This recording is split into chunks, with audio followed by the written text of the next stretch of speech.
There was a question in the chat that I think is worth addressing, and it does somewhat lead to my next topic. So I don't know if Patricia is still there on the Zoom, but oh yeah, there's her.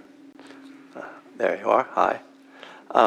So she says, I have a hard time getting in touch with loving kindness and accepting loving kindness. Do you just keep practicing it until it flows? I have tried starting with a kitten and easy things.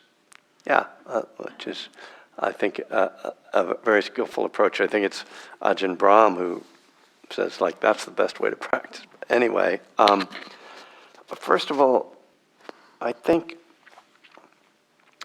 this is one of the points that I address in my book that I haven't really brought up that much today, but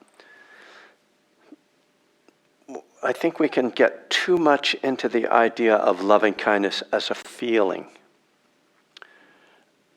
which that's an element of it, and it's not to be dismissed, but that feeling isn't always going to be there. And when we get into a struggle like, oh, I should be feeling this, or I want to be feeling this, then we're essentially saying the way I feel right now isn't okay. I need to feel some other way. So first of all, we're then in conflict with reality. This is how it is right now. Now you can cultivate it. You can try to change the way you feel. You know, if you do that in a non-aggressive way, if you do that in a gentle and, inclining toward that, that's lovely. And that's part of what we're doing with the practice. But that inclination or that cultivation will either work or it won't. And if it doesn't, and we set this as a standard, then it's like, well, I'm not practicing loving kindness. Whereas if we go back and look at some of the points I've made earlier, well, if you are harmonizing with the people you live with, then you're acting out of loving kindness. If you are practicing the precepts, just as I said about making yourself not be a foe, right? The first sutta, then you are practicing loving kindness. Bhikkhu Analayo, one of the great modern scholars of Buddhism, says that if you are practicing the precepts, if you are being non-harming in your life, that is inherently an act of compassion for the world. Because what creates harm in this world? People, violence, greed, sexual harm, lying, intoxication. So that's the 5 opposites of the precepts, right? If you're not doing those things, you're already contributing something peaceful to the world. You're another person who is bringing calm and non-harming into the world. So I like to think of my loving kindness practice as having these different dimensions. I try to cultivate the feeling, but what do I know about feelings? Number 1, they are impermanent. So I'm not going to be able to, no matter how much, I've had incredible experiences. When my daughter was like 4, and I went on retreat and did loving kindness practice, it was huge, because I would just think of her, and my mind would explode, my heart would explode. She's 25 now. It doesn't work. I've tried it. I mean, it's not my fault, man. It's just, I think of her, I love her, and that it doesn't explode in the same way. It's just a feeling, right? It's a beautiful feeling. But really, loving kindness is more about, I think, to me, it's not so much about a feeling. Again, we can get very attached to feelings, but it's more about how we live and how we view the world. Do we view the world through this lens of anger, judgment, or through a lens of compassion and kindness? Are we able to see, even in our enemy, the suffering and feel compassion for them? People have objected, particularly non-Buddhist people, when I say I have compassion for billionaires. How can you have compassion for billionaires? They're ruining the world. I agree. I don't believe there should be billionaires, but since there are, what I see is that to become a billionaire, you have to be driven by so much greed that you are inevitably caught in dukkha. And your life is about protecting these billions.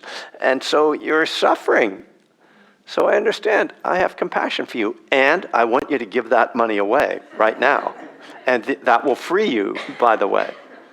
But so this is just one sort of example of how we want to, what this practice is meant to do. It's meant to give us insight and wisdom that frees the heart. And again, I think that, and one of the reasons I wrote this book, a significant reason, is that I felt that the practice of loving kindness has become a feel-good practice, that people think, oh, I'm going to do this meditation, and then I'm just going to be happy, I'm going to love it, it's going to be, I have too much anger, I'll get rid of it by meditating on loving kindness, and then my life is good. Good luck. Like, we all have anger, it's just human. It's okay. Have compassion for your anger. Don't have resentment to your anger. That's just doubling the anger, right? So it's, and in the meantime, yes, continue to do the practice. Cultivate, try using the phrases, see what happens. It's quite telling to me when I meditate and work with loving kindness, when I try to do it, the results give me information about what my current state is. Like, where am I at right now? Oh, right now my heart's really open, it's lovely. Oh, right now my heart's kind of closed. Okay, well, maybe I'll try to work with that, but not be in a battle with myself. Just the first starting point is always, this is how it is. Whether it's pleasant or unpleasant or neutral, I need to accept this. The starting point is acceptance. Acceptance doesn't mean passivity. It doesn't mean apathy. It doesn't mean, well, this is how it is, there's nothing I can do about it. It means this is how it is. This is where I'm starting from. How can I move into a skillful state without creating harm? And that's the tricky thing, right? It's when we see, oh, I really do need to change. And I've really got some stuff that needs to be worked on. We need to see that, right? And yeah, we need to do something about it. But if you say, I'm overweight, I know what I'm going to do. I'm going to stop eating. Well, yeah, maybe for a day or two, but that's not going to work. I'm really out of shape. I'm going to go to the gym for 8 hours. No, that's violence to ourselves, right? We have to do this skillfully and wisely and carefully. So I hope that's of some help. Thanks. I got a thumbs up. All right. So we're going to go on to the next sutta, one of my favorites. And yes, Raghu.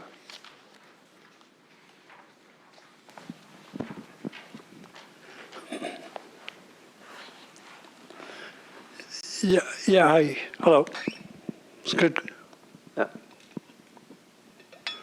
Yeah. There you go. Okay.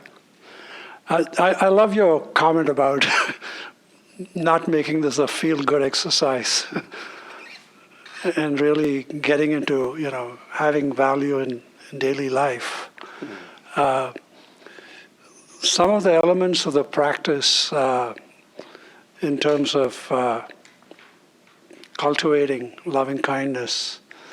It reminds me of one of the quotes of the Buddha, which is, whatever the mind frequently ponders about Right. becomes the inclination of the mind. Right.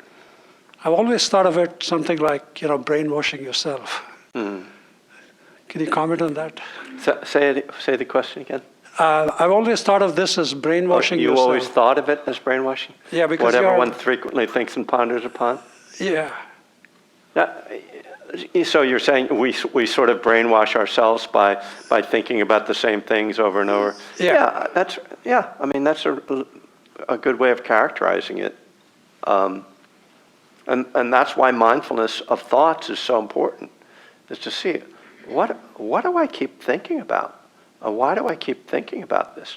I mean, you can get so obsessed in our current, and now extended political, I don't know what to call it, situation. We'll put it in neutral terms. We can get so caught in frustration and anger, because maybe you just want to be informed and educated, and then you get so, that you wind up, here you are, your intention is something good, but then you wind up angry all the time, right? So yeah, it's really important to notice what are the obsessions of the mind, and what are they doing, and it's another reason why. I remember I was on a retreat a long time ago, one of my first long retreats, and we did chanting every day. And when I started the retreat, because I'm a musician, I kept hearing songs in my mind, right?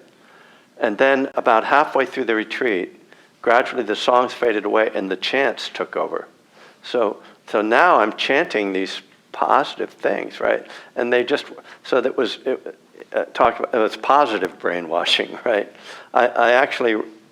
I've written, I have a song that I have an album called Laughing Buddha, and I wrote, I put the Metta Sutta to music.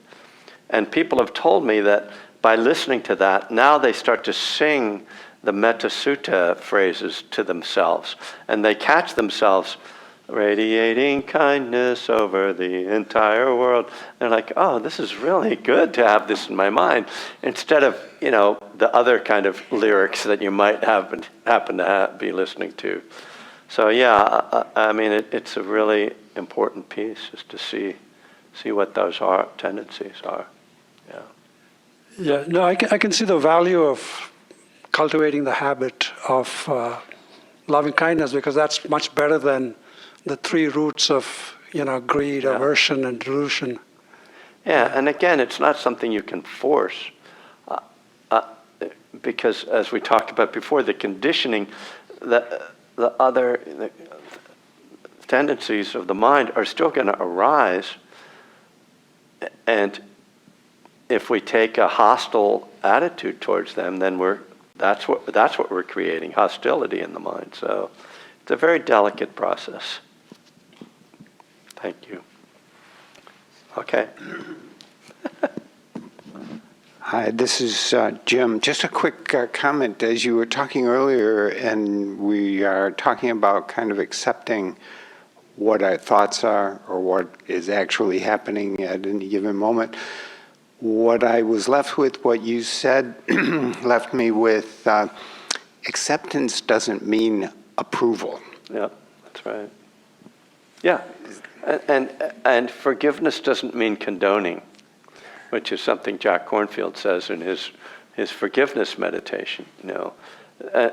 Again, these are subtle places that we have to work with, because it's very easy to get these spiritual messages.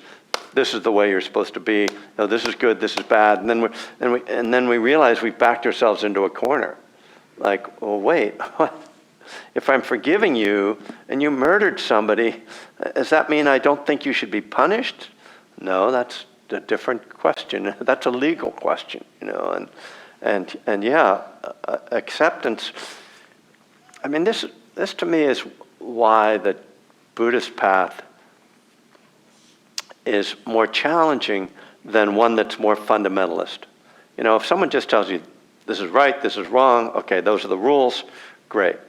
But the Dharma says you have to really examine all the nuances and all the sides of any question so that acceptance becomes, acceptance is helping me to not be in conflict, in internal conflict with the way things are. And now, but that is not the end of the process. That's the beginning of the process. Because I can't get engaged in a process of change without acceptance. If I start a process of change in conflict with reality, then I'm just automatically in turmoil. So the challenge is, can I just say, this is how it is, I don't like it, I would like it to change, but let me just breathe with it and see if some clarity about how to respond will arise. Trusting in mindfulness rather than I need to control this by my standards of right and wrong. It's like, no, that doesn't work so well. Yeah.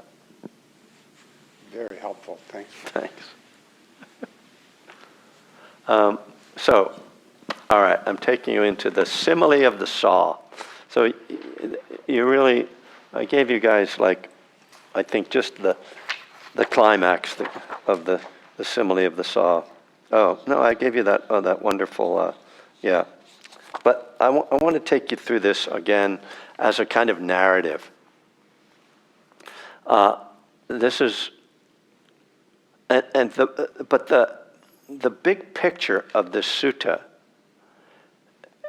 and again goes along with my project here, is to see that one of the aspects of loving kindness is non-ill will. So this is, you see this in the sutta, in the Metta Sutta, but it's, I want you to first consider the difference between the idea of try to practice non-ill will towards everything, or try to love everything. And you can see how trying to love everything can sort of present some challenges that are like, oh, I don't know if I can love that. But then asking yourself, well, can I just not hate it? This is, which to me becomes a more manageable thing with issues that are, or with people, or especially, that are troubling and challenging. If I just set up the goal as just don't hate.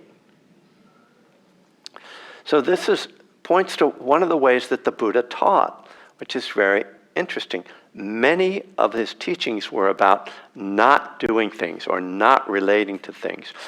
We talk about not self. He doesn't provide some alternative to self. He just says form is not self, feeling is not self, perception is not self, mental formations are not self, consciousness is not self. And he says, practice non-ill will, as you'll see in this sutta. So why would he use this kind of language? Why not just say, just practice love for all beings? Which he does say at times, but why this alternative? So it's a rhetorical question, which I'm going to attempt to give an answer. When we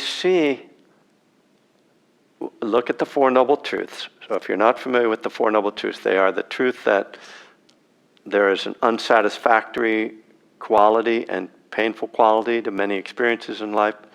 That's the first truth, that there is suffering, that there is a cause to suffering, which is grasping and aversion, clinging. That suffering will end if we stop that grasping and aversion and clinging, and that there is a path, the Eightfold Path, to end that grasping. So back to number 2. Suffering is caused by grasping, by clinging, by thirst is the literal term.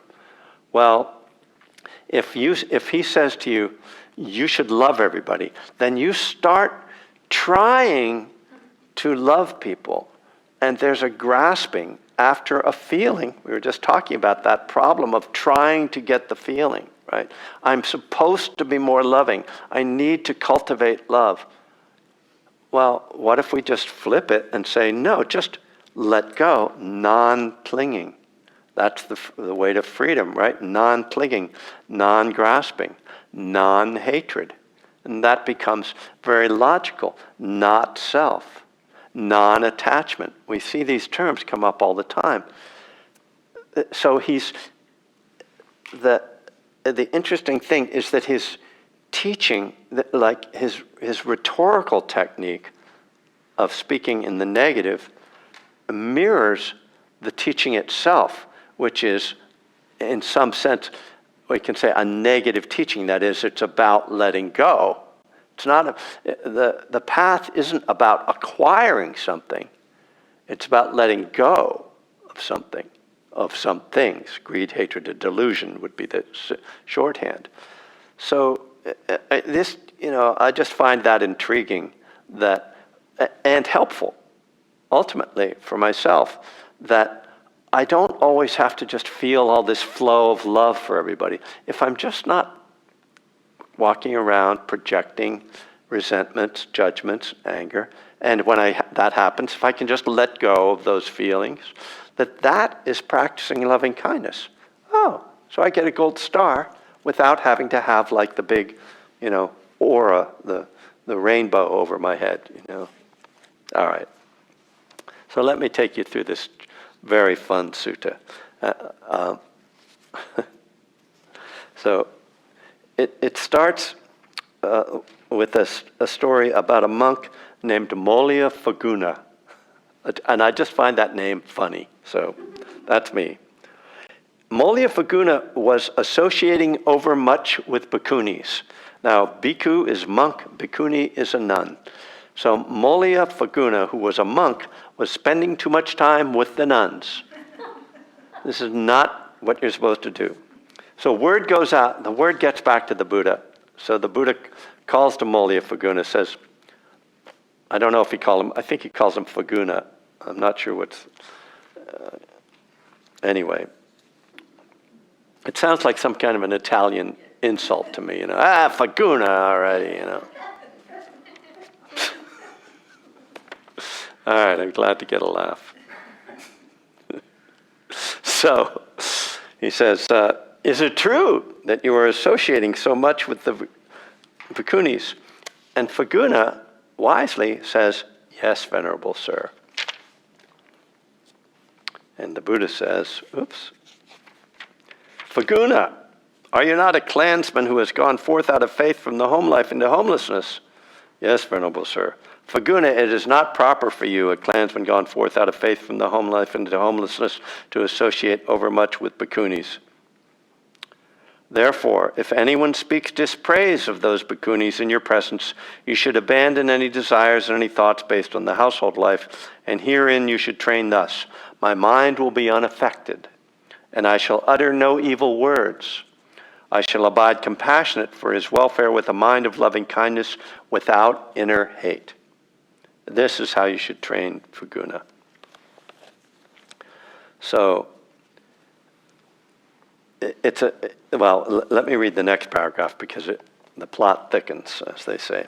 If anyone gives those bhikkhunis a blow with his hand, with a clod, with a stick, or with a knife in your presence, you should abandon any desires and any thoughts based on the household life. So based on the household life means thinking about giving up being a monk and going back to being a lay person. And herein you should train thus, my mind will remain unaffected, etc. So this is a pretty shocking, to me, teaching, saying even if someone's attacking these nuns, no thought of ill will should arise in your mind. You should. And when I was writing about this, I went and met with Ajahn Pasno, who's a senior monk in the Thai forest tradition. And I said, this seems like, is this okay? Like, should he be just letting people do this stuff?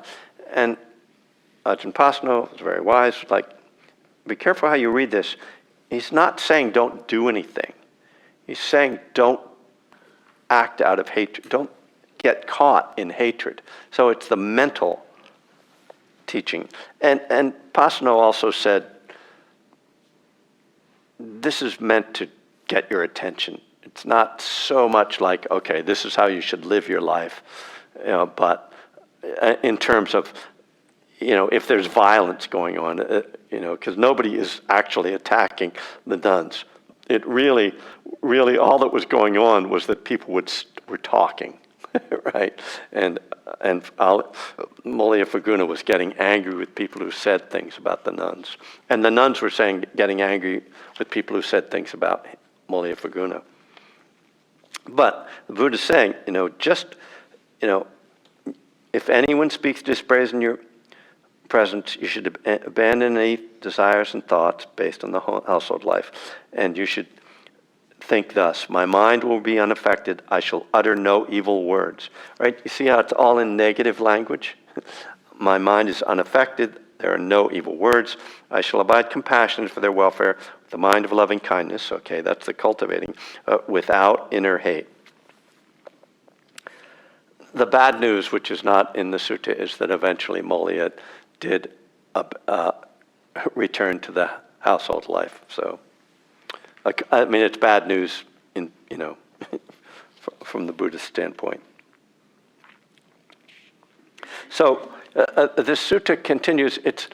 It's got several different sections, and it's probably something that was all sort of lumped together. But it's all because it's all in the same theme. But it's got, for me, like you could almost make like a TV series about this sutta. Like you could have the characters, because Molya Faguna is a great character, and plus he's got the name.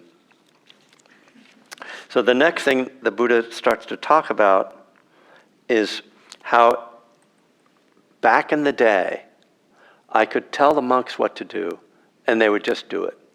But these days, the monks, they don't behave quite like, and it's funny, you get these little insights into the Buddha's life and his experience. You realize, he had his enlightenment experience at the age of 35. He taught until he was 80, and he died at 80. So 45 years, and in the beginning he had 5 followers, and by the end there were thousands. And what happened is young men would come like, oh, this is like the hot thing to do. This is the big guru, let's go follow him. But they would show up and they would have no discipline, and they wouldn't really follow the rules, and they'd be screwing around and, arguing about what was going on in the bathroom, and he gets frustrated. I don't want to get in trouble. I'm not speaking ill will of the Buddha, or unkindly about the Buddha, but it's just, you see that it was really challenging. Like, he didn't have like an easy time. It was really challenging. So now he tells us a story. He says, in this same Savatthi, which he's in Savatthi when he gives this talk, right? There was a housewife named Vedehika, and a good report about Mistress Vedehika had spread thus: Mistress Vedehika is gentle, is meek, is peaceful. Now, Mistress Vedehika had a maid named Kali, who was clever, nimble, and neat in her work. The maid Kali thought, a good report about my lady has spread thus, but how is it now? Well, she does not show anger. Is it nevertheless actually present in her, or is it absent? Or else is it just because of my work is neat that my lady shows no anger? So suppose I test my lady. So this is a very odd little story. So there's this, woman and her maid, and the woman has a good reputation as being nice, and the maid's like, yeah, she's nice, but is she really nice? Like, let's find out. What happens if I push her buttons a little bit? I think underneath, what the implication is, I think underneath there might be some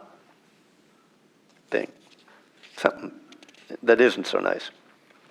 So the maid Kali got up later in the day. Then Mistress Vedehika said, hey, Kali, what is it, madam? What is the matter that you get up later in the day? Nothing is the matter, madam. Nothing is the matter, you wicked girl. Yet you get up later in the day.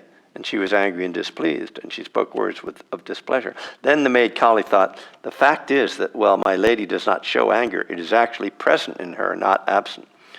It is just because my work is neat, etc. Suppose I test my lady a little more.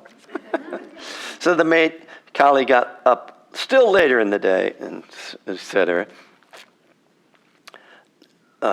What is it, what is the matter that you get up still later in the day? Nothing is the matter. Nothing is the matter, you wicked girl. Yet you get up still later in the day. And she was angry and displeased. And she took a rolling pin, gave a blow to her head, to the head of Kali, and cut her head. Well, this sounds like some old sitcom to me. She takes a rolling pin and she whacks the lady. But it's also kind of like, well, you could have hurt somebody. Then the maid Kali, with blood running from her cut head, denounced her mistress to the neighbors. See, ladies, the gentle lady's work. See, ladies, the meek lady's work. How can she become angry and displeased with her only maid for getting up late? How can she take a rolling pin and then give a blow on the head? So, Mistress Vedehika is rough. She's violent. Mistress Vedehika is merciless. I'm sorry. I get so caught up in like, this is just such a bizarre story that we'll get to the meaning of it. I will, not that you don't see it already, but the Buddha expands on what this is about. But Bhikkhu Bodhi mentioned he's the translator of this, and he has talks that you can find online where he goes through the different suttas. And on this sutta, one of the things, he stops and goes, you know, I'm not sure that, like, Mistress Kali really has an argument here. Like, she's kind of like asking for, I mean, she's not suggesting that she should be hit in the head with a rolling pin, but he's like, I can't really side with her 100% here. Like, she is kind of misbehaving, you know, getting up later and later in the day. So, what the Buddha's point, the point he makes here is, try to stay with me, and I'll try to stay, you know, make sense, is that some of these younger monks that are coming along who aren't that disciplined, they're easy to get along with as long as they're getting their food and their robes and their medicine, what are called the requisites, a nice place to sleep or a place to sleep. But if they're not getting all that stuff, then they're like Mistress Vedehika, and they start to complain. They aren't really happy, you know. And he's like, no matter whether you're getting everything that you want or not, you need to remain, you know, compassionate. You know, you should abide compassionate for their welfare with the mind of loving kindness without inner hate. So it's a really strange, like, long way around to get to this point of, like, don't let, well,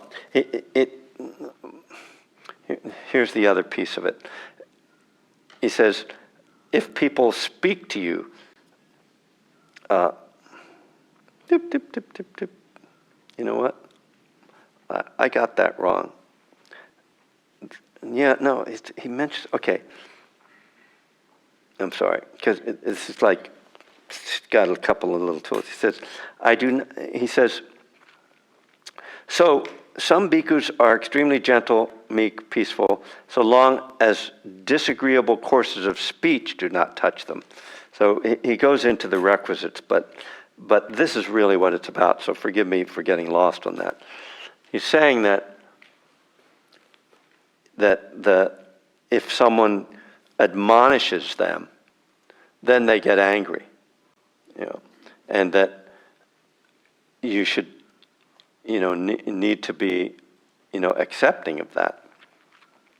And he says a monk should be easy to admonish.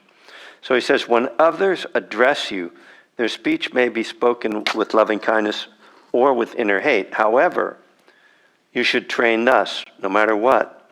Our minds will remain unaffected. We shall utter no evil words. We shall abide compassion for their welfare with a mind of loving kindness, without inner hate. We shall abide, pervading that person with a mind imbued with loving kindness.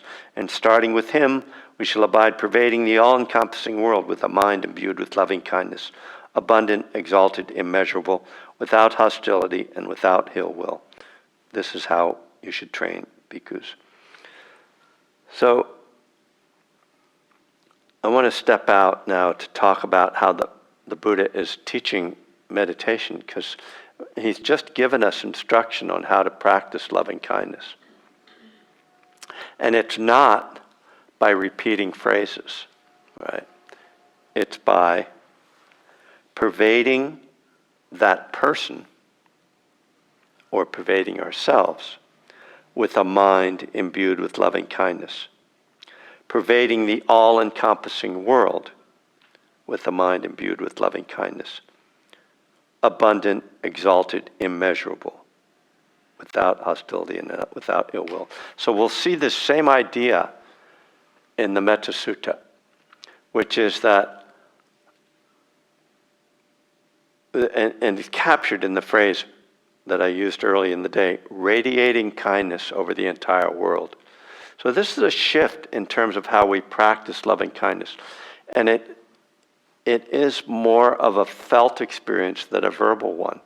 It's one where we try to cultivate and arouse a certain feeling of loving kindness, but we can also just do it visually, that we just imagine that we are filled with loving kindness. And then we imagine that this is radiating out from our bodies. So upwards to the skies and downwards to the depths, outwards and unbounded. So, as I said early in the day, you can practice this by trying to infuse your whole body from head to toe and out to the limbs with loving kindness, and then imagine that it is radiating out from your body. Now he says, pervading the all-encompassing world with a mind imbued with loving kindness. So, again, this is like using the imagination. This is one of the aspects of loving kindness practice, right? It's not just being aware of something that's happening, the breath. You're actually trying to imagine that the world was filled with love, or that all beings were touched with loving kindness, that you were filling people with loving kindness. And so there are different ways to imagine this. The German Buddhist nun, Ayakema, would teach this in many different visual ways. One of them was a golden beam of light that she suggested that you imagine radiating golden light from your heart out into the world. So you would radiate it to everybody in this room, and then you would see it radiating out into this neighborhood, and then out across the state, and across around the world. So again, using the imagination to visualize something. One of her students used the image of a lake. And the lake is just a lake filled with loving kindness. And you invite people into the lake. So you imagine that people are coming into the lake. And first you see your friends and your family and your loved ones. And then you start to see your neighbors and then your enemies and then all beings. And this lake just expands to be large enough to hold all beings. So different ways of imagining. But it's always about this expansive quality, and that's very much how the Buddha describes loving kindness, this all-pervading quality. It's not just I'm thinking this and saying these phrases, but it's really imagining and letting the mind be vast and spacious, filling the universe with loving kindness. So I see that my slow path through here has used up a lot of time. So there's another set of images here that I'm going to have to forego. Let me see if I can summarize them. So basically, the Buddha now says that your loving kindness, he takes these different images that are about trying to have vast and unmovable loving kindness. So he starts with an image of the earth, and he says, this great earth is deep and immeasurable. It is not easy, to make it be without earth. In other words, you can't dig up the earth. It's just always going to be there. So basically our loving kindness should be as vast and immovable as the earth. And then he says the same thing about space. Like our loving kindness should be as vast as space. And as it's interesting because obviously the Buddha didn't have the idea of air pollution, but because he sort of suggests that space can't be colored. You can't kind of pollute it.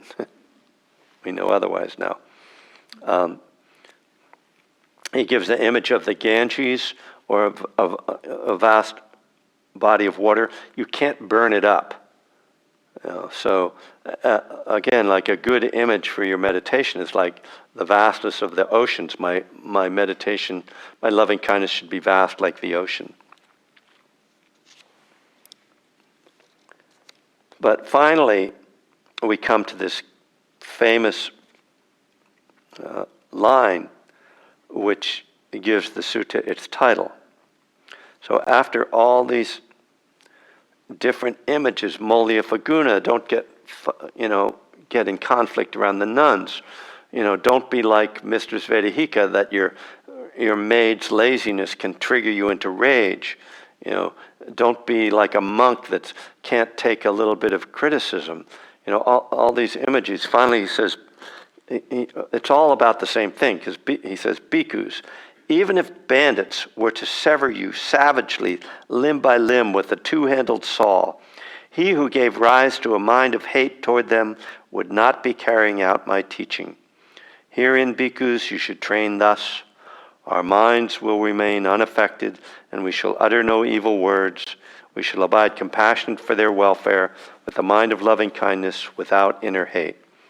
We shall abide pervading them with a mind imbued with loving kindness, and starting with them, we shall abide pervading the all-encompassing world with a mind imbued with loving kindness, abundant, exalted, immeasurable, without hostility and without ill will.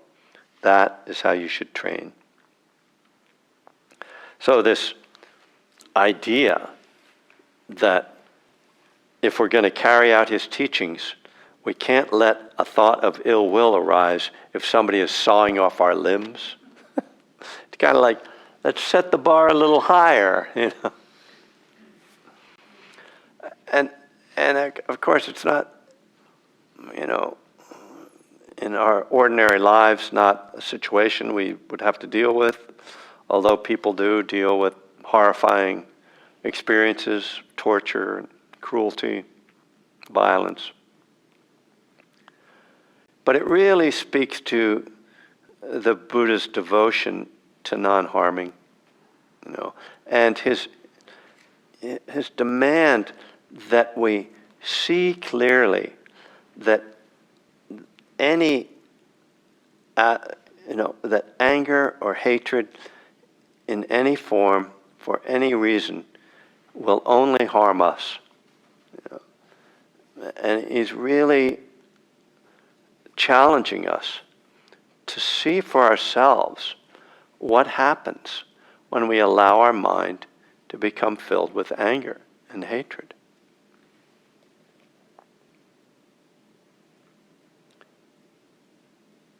Hopefully, we shall never have to face that particular challenge. So, I want to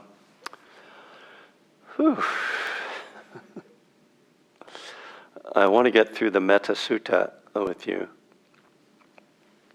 But I think it would be good to just let's sit for a few minutes and just settle back down. I feel like we've been talking and doing other things for a while. Just have a quiet sit for about 10 minutes, and then we'll finish the day with the Metta Sutta.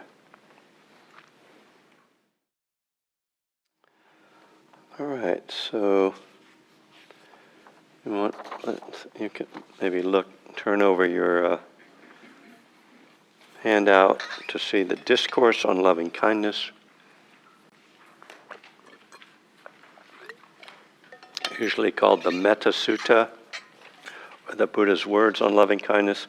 And this is a copy of the Thai forest monks, the Western Thai forest monks, chanting sheet. And so the dots and lines have to do with the chanting, which we can try later if we have time.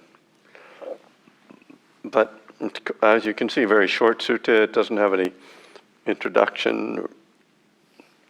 There are no characters showing up, no Molya Fagunas or Anuruddhas or anybody. But I just want to go through it and look at the different elements of the sutta. We can see that as we go through it, you'll see that it has several different sections that, although they're not marked off, there's kind of distinctive, different elements to it. So the first section goes up to, if you see halfway down the left side where wishing is underlined. So the first section goes up to there. So this is what should be done by one who is skilled in goodness and who knows the path of peace. Let them be able and upright, straightforward and gentle in speech, humble and not conceited, contented and easily satisfied, unburdened with duties and frugal in their ways, peaceful and calm and wise and skillful, not proud and demanding in nature. Let them not do the slightest thing that the wise would later reprove. So what strikes me about this opening of this teaching on loving kindness is that none of that mentions loving kindness or any other quality that we associate with loving kindness or compassion. It's much more what I would call falling under the realm of sila, of morality or ethics or behavior, though there are some other personal qualities, but it's really about laying the foundation. You know, one who is skilled in goodness is somebody who follows the precepts. Being able and upright, straightforward and gentle in speech, so another of the precepts, part of the Eightfold Path, right speech. Humble and not conceited, so not self-centered, right? So it's very much in accord with the idea of letting go of self. Contented and easily satisfied, so again, not greedy, right? Not grasping. Unburdened with duties and frugal in their ways. So the term unburdened with duties can be very challenging for lay people when we kind of go, well, I've got a job and a family and I have to do these things. Well, when I've spent time around monastics, I see that they are also very busy much of the time. I mean, they have their retreats and their practice, but a lot of the time, you know, at the monasteries, they're doing building jobs and projects, and they're teaching, and they're writing books, and they're all doing all kinds of things. So the point to me seems to me not, it doesn't say don't have duties. It says don't be burdened by them. And that I think is a much more subtle, right? And a great challenge for each of us. Like, how do I move through my work life? Is it something where I'm, stressed out all the time, or can I be engaged but not be burdened by it. And I find, again, the sutra really presents a variety of challenges, quite a few. Just straightforward and gentle in speech is enough of a challenge. Peaceful and calm and wise and skillful, obviously cultivating the qualities of meditation. Not proud and demanding in nature, so we're again seeing, not conceited, not proud and demanding, so, really seeing that we're trying to cultivate these qualities of being just, as we say, a worker among workers, just not expecting to be getting some special privileges and things. Let them not do the slightest thing that the wise would later reprove. It really creates an interesting challenge. And apparently, and again, I get this from, I think, Bhikkhu Bodhi, who says, whenever the Buddha refers to the wise, he means him. So don't do anything that the Buddha would not approve, right? And we have that expression, what would the Buddha do? I think it started with Jesus, but it's pretty much the same thing. They probably do similar things, I hope. But it's a great, and this points to, there's a teaching called the protections of the world.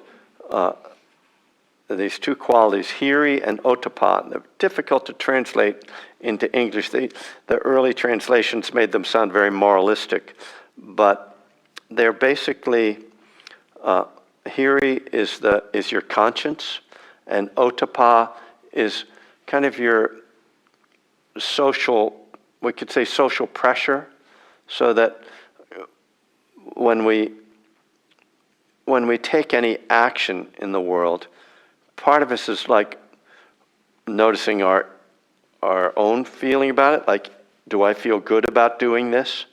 And part of us is like, how are people going to see me? How is this going to be viewed if I do this? So these are considered protections, because we can see that those inner and outer pressures help people to behave. Sometimes, you need that, right? It's not enough to just, I should do the right thing. It's like, well, I don't want anybody to find out that I did that, or I don't want to be, or, the law, I don't want to be arrested, or, so don't do the slightest thing that the wise would later reprove as kind of hiri and ottappa. So I consider that to be the end of the first section, because now you'll see that we switched, and now we do go into loving kindness, wishing. So presumably that means this is what should be done. That's the opening phrase, right? And that we should be wishing, in gladness and in safety, may all beings be at ease. So that simple sentence encapsulates the typical loving kindness phrases. The ones, again, that I've often used, and there are many variations, but may you be happy, may you be peaceful, may you be safe. Gladness, safety, and ease. That's the same things. So he's encouraging us to wish these things. And then he just gives a list of all the different people we should wish these things. Wishing in gladness and in safety, may all beings be at ease, whatever living beings there may be, whether they are weak or strong, omitting none, the great or the mighty, medium, short, or small, the seen and the unseen, those living near and far away, those born and to be born, may all beings be at ease. So that wraps up what I consider the second section, because may all beings be at ease is repeating the phrase above, right? So we see it's kind of like, bookends of that section, which is just about wishing in gladness and in safety, may all beings be at ease. Now, there are different questions we could ask about what he means by the seen and the unseen. Does that mean just people that are across town that I can't see? Or does he mean beings in realms that I can't see? And if in the early Buddhist teachings, in the Pali Canon, we find that there are a lot of beings living in different realms. So I think it's a reasonable guess to say that he's referring to all the different realms of existence. Those born and to be born, apparently, again, according to Bhikkhu Bodhi, refers to those who are in utero, not just like, in 10 years somebody might be born. Well, you could be, but apparently it just means like people that are, those people who are alive and those who are in utero. Okay, now we go into this whole section that's really, a short section, but this part is about non-ill will. Let none deceive another or despise any being in any state. Let none through anger or ill will wish harm upon another. So this is, the heart of my argument about, that shouldn't be an argument, I suppose, but the point that I'm trying to make about non-ill will. So the Buddha, he's giving us both sides here. On the one hand, wish, gladness and safety, may all beings be at ease. But also, if you can't manage that, just don't deceive anybody or despise anybody or wish harm upon anybody. And then we come to what is, one of the most famous lines and images in the whole Pali Canon. And this is actually what I used for the musical version of the Metta Sutta. I started with this line. Even as a mother protects with her life her child, her only child, so with the boundless heart should one cherish all living beings, radiating kindness over the entire world, spreading upwards to the skies and downwards to the depths, outwards and unbounded, free from hatred and ill will. Again, interestingly, right, it starts, it's got this sort of poetic and beautiful image of radiating kindness, but at the end it's like free from hatred and ill will. Like, you would think, well, if I'm radiating kindness over the entire world, how can there be any hatred and ill will? Have you watched your own mind? It's a remarkable thing that we can be loving all beings, so but except that asshole, so careful. Now, I will say that I've spent some time on this particular line, even as a mother protects with her life her child, her only child, what that means, because certainly when I first encountered this line, I thought, it's this just loving Mother Earth, like, embracing the child. Beautiful, right? But there's also the realization that, first of all, it says, even as a mother protects with her life her child, her only child. So he's saying that that being a mother isn't. He's not talking about affection necessarily. I mean, that's I think implied, but also this fierceness, right? Protecting your children. That loving kindness can have this fierce quality of protecting those who are vulnerable. So it points to something else, and it's also, some of you I suspect are parents and know that your love for your child isn't always expressed by affection. Children can be very difficult, and there can be times when there's a lot of frustration, or you can do things, you can ask things of them or make demands of them that they don't particularly like or want, but you realize that this is an expression of love. Disciplining a child wisely and skillfully is a gift. A child who is never disciplined very often, becomes an adult who is undisciplined. And so, I mean, just, not to oversimplify it, but I hope you get the point. I hope I'm not speaking that unskillfully, but the idea being that, mother love isn't such a simple thing as just like rocking the baby. It's layered. And we can see that, the the demand upon us, not letting anger or ill will, radiating kindness. This is not a practice for wimps. This is again, this isn't just like, oh, just feel good, oh, may all beings be happy. It's like, whoa, there's a lot of situations in life where you're going to be challenged. And so when you think, oh, okay, what would a mother do? What would the Buddha do? You realize there are many different nuances to this practice. But I'll bring you back again just to how the Buddha is suggesting that we do this with a boundless heart, radiating kindness over the entire world. And when he says upwards to the skies and downwards to the depths, especially the downwards to the depths, in the Buddhist tradition, there is this idea that there are hell realms, that there are beings who live in hell realms because of their very unskillful actions in previous lifetimes. They have took rebirth in a hell realm, and that we should send love to them. Now, in modern psychology, we picture these more as mind states, that people live in hell realms of anger, of addiction, of violence, of fear. And so we can, the idea to me being that we're trying to really encompass all the states, all the beings in the world. Some of them are living in heaven realms, up in the skies, happy, joyous people, people who are peaceful and loving. And then there are people who are in hell realms, and we're radiating kindness to all of them, seen and unseen, weak or strong.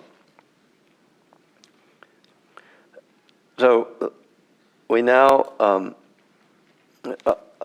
this little section in here, before we get to the last 4 or 5 lines, brings in the practice of mindfulness, whether standing or walking, seated or lying down.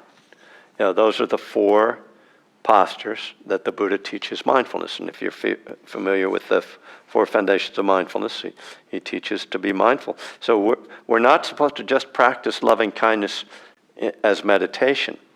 We're supposed to practice it when we're walking, standing, seated, or lying down. And free from drowsiness can be difficult. But again, we're talking about one of the hindrances. So the sutta actually addresses many of the hindrances. Addresses grasping or desire, when it says to be contented and easily satisfied, frugal, peaceful. It addresses, obviously, aversion, anger, and it addresses sleepiness then. And we can say restlessness when it talks about peaceful. Okay. And so one should sustain this recollection. The word recollection is a translation of the word sati, which is the word we translate ordinarily as mindfulness. So we could say one should sustain this mindfulness. So my argument, again, my point, that loving kindness is not necessarily separate from mindfulness, is affirmed here in the sutta itself. So you should maintain mindfulness of your loving kindness. This is said to be the sublime abiding. It's interesting. I'm not sure that it translates exactly how the Buddhists would have said it, but because it's sort of odd to think. It's like the Buddha is saying, I heard somebody called this.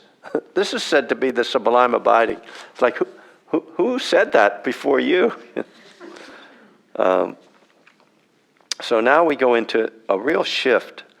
And these last 4 lines are about enlightenment, really, and about then how loving kindness practice can bring us to an advanced stage of awakening, if you will.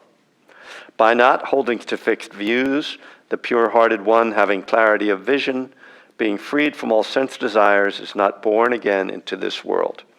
And I think, again, for someone not familiar too much with particularly Theravada Buddhist teachings, you might wonder why the discourse on loving kindness ends with the line, is not born again into this world. What does that have to do with loving kindness? So I'm going to go back to by not holding to fixed views. So these several lines here are really referring to the things that get in the way of enlightenment and allow for enlightenment. Views and opinions are one of the things that obstruct us from seeing clearly, because we have these views and opinions that are like a sheet in front of us. They're like something obscuring us from what's really true. And to see the truth, we have to step away from our own conditioned beliefs and opinions and look afresh and anew at the world by not holding to fixed views. The pure-hearted one, I think that speaks pretty clearly to what we're talking about, someone who is filled with love and not polluted. Having clarity of vision, so the image of vision is very common in Buddhist teachings. The center is called the Insight Meditation Center, right? Sight, seeing inwardly. We read earlier where the Buddha talked about knowledge and vision of the way things are, or of the truth. So the idea of vision as a metaphor for spiritual awakening is very common, which is common in our own language as well. Being freed from all sense desires. This is said to be only at the highest stages of enlightenment. There are said to be 4 stages. And according to Bhikkhu Bodhi, this kind of captures the 3 of the 4 stages.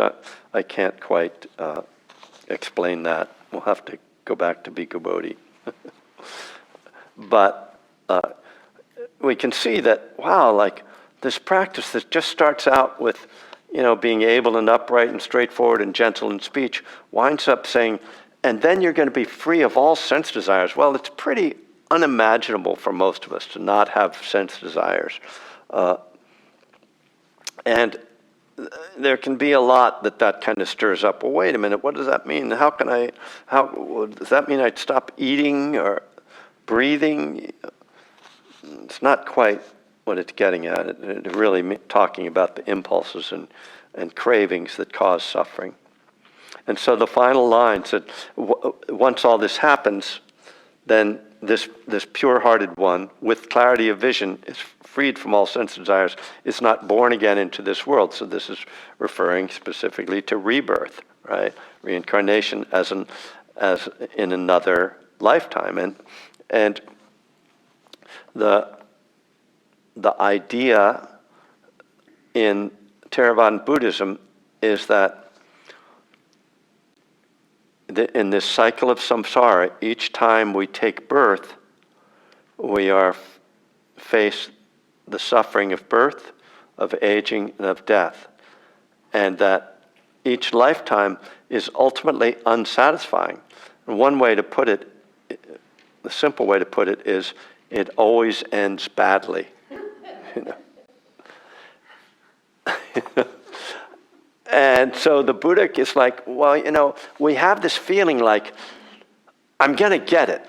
Like, life is good, right? And once I get everything I want, and I solve everything and figure it all out, then I'm just going to really be happy, and I won't have any more problems, and it's great. And he's like, no, it doesn't happen.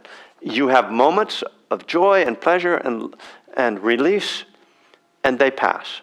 And then there is dukkha, and then you get sick, you die, there's suffering and death. He's not saying like, oh, life is just miserable.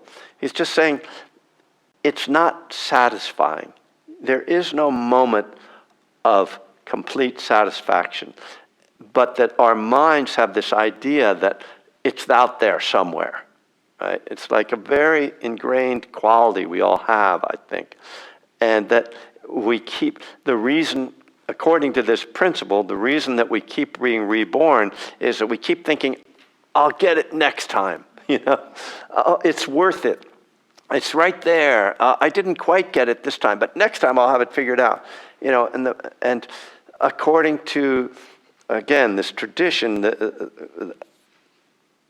in the early Buddhist tradition, once you really have clarity, once you see the truth fully, and you let go completely, there is no more impulse to go through it again. And you just let go, and you're not born again. Now that's, I present that just as, what we can understand about what the Buddha taught. Whether that's meant to be taken literally, or whether it is actually true, I cannot answer. There's a logic to it that I appreciate, and it can also be helpful to step back from this, more mythic view, we could call it, or, coming out of a very different culture and historical and, moment in human consciousness, is to say, and this is the way many modern Buddhists speak of this, being born again can be talked about as a moment-by-moment experience. And this is also a credible way of understanding what the Buddha is talking about, that we can think of it as ego being born. Every time we create or attach to a sense of self, or that we create a self, that is being a rebirth. And that every time we let go of that, we're not being born again. And so that in practical terms, that we can realize here and now in our lifetime, in our meditation or outside of our meditation, if we can start to let go moment by moment to that grasping of self, we find that our lives become much more comfortable. There's much less suffering. And again, I would point to the billionaires and the narcissists and those who are inflating their egos, and see that how much suffering there is. The particular, having been a professional musician at one time and having strived for fame and success, I'm incredibly grateful that never happened for me, because I can see that what happens to most people in that lifestyle is that there is a rise, and then there's a moment of a peak, and then there is a diminution of that fame. And that what happens then, as you go down, there's a constant clawing to get back up. And that it's a terrible, it looks like real suffering to me. When you see a band that was famous 30 years ago go out on their reunion tour, and half of them are dead, so they have replacement people, and their whole crowd is trying to relive their own moments of when they were 17, and you're now not a young person up on stage, and you're creaking around with your guitar, and you're half deaf, so you have to, earplugs, and you're playing the song that you've played 7,000 times that you're so sick of. It just looks like dukkha to me, So is not born again, not being born again into this world. And I guess as I say that, I can't help but notice that it's also a phrase that's used in a different religious tradition to refer to a spiritual awakening. So, but we can be born, the Buddha talks about being born into the Dharma. So we're not born into a self. We want to be born into the Dharma. There's one character in the suttas who's referred to as Megara's mother. And I was like, why did they just refer to her as Megara's mother? And then I tracked it down. It turned out that this woman, I think her name is, it's kind of like Vedahika, it's Viveka or something like that. She was not Megara's mother, literally. She was Megara's daughter-in-law and introduced Megara to the Dharma. And because she introduced him to the Dharma, it was like she was his mother. She gave birth to him into the Dharma. So she's referred to as Megara's mother. It was at her monastery in Savatthi where the Buddha gave the Anapanasati Sutta, but that's for another day. So it's been a lot. I hope it hasn't been too much for you today. I hope that you'll take this as inspiration to explore for yourself, to practice for yourself, to continue your practice. And maybe we can close with chanting the sutta. So I will chant, and chant along as best you can. There are just 3 notes. There's the main note, and then depending on the dot, you either go down a note, well, it's a whole step, or you go up a note. Okay, so just if you see the dot, just go down. Up below, if you see a dot above, go up. And when there's a line underneath it, it means it's supposed to be held a little longer. But I'm not perfect at this, so you can sort of mumble along. This is what should be done by one who is skilled in goodness and who knows the path of peace. Let them be able and upright, straightforward and gentle in speech, humble and not conceited, contented and easily satisfied, unburdened with duties and frugal in their ways, peaceful and calm and wise and skillful, not proud and demanding in nature. Let them not do the slightest thing that the wise would later reprove, wishing in gladness and in safety. May all beings be at ease, whatever living beings there may be, whether they are weak or strong, omitting none, the great or the mighty, medium, short, or small, the seen and the unseen, those living near and far away, those born and to be born. May all beings be at ease. Let none deceive another or despise any being in any state.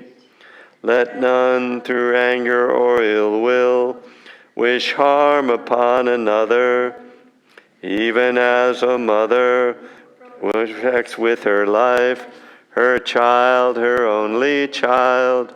So with a boundless heart should one cherish all living beings, radiating kindness over the entire world, spreading upwards to the skies and downwards to the depths, outwards and unbounded, freed from hatred and ill will, whether standing or walking, seated or lying down, free from drowsiness. One should sustain this recollection. This is said to be the sublime abiding, by not holding to fixed views, the pure-hearted one, having clarity of vision, being freed from all sense desires, is not born again into this world.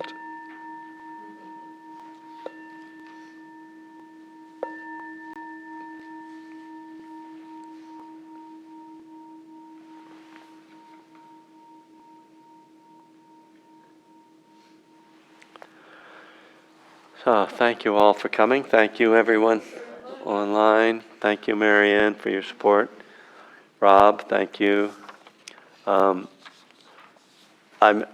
did not mention, often I mentioned at the beginning, I brought some of my books. They are not for sale. They are offered for dana. So take one, leave what you can or wish to. Actually, I just left information about, I didn't even put a envelope over there. I have one somewhere, but I just have electronic ways to pay them. So in any case, I hope you will check them out. Of course, one of them is the Lovingkindness book. So thank you all. My website is kevingriffin.net. I do Zoom classes a couple times a week on there. You're welcome to join those anytime. And I hope to see you again. Thank you so much. Thanks.